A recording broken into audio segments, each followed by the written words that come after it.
Well, initially, before Soweto was established, people used to live in Johannesburg as mixed races.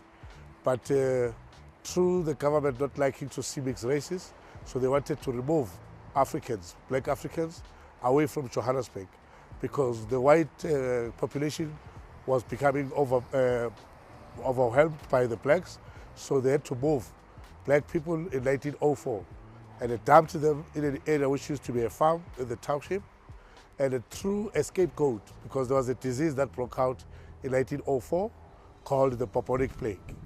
So that's why they moved Africans forcefully from the places that they lived in Johannesburg and then dumped into that place. That is how Soweto was established. It was just an informal place. Yeah, Soweto is one of the greatest townships.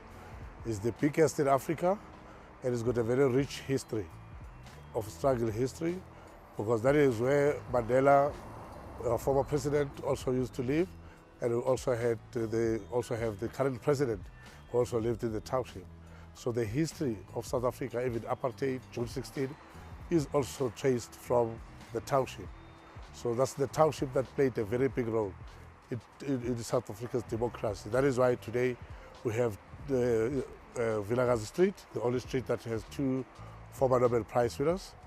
And some of the struggle heroes or heroines, they also come from the township. Yes, that is why they say history is so important to learn where you come from so that you know where you're going. Like for instance, today in South Africa, we know that we're oppressed, but because we're Africans, we don't want to oppress other people. It's not that now that we're free or we're ruling so that we want to oppress other people. So we've learned from our mistake of the past government. So that is why now we say never and never again what happened to be done in the future.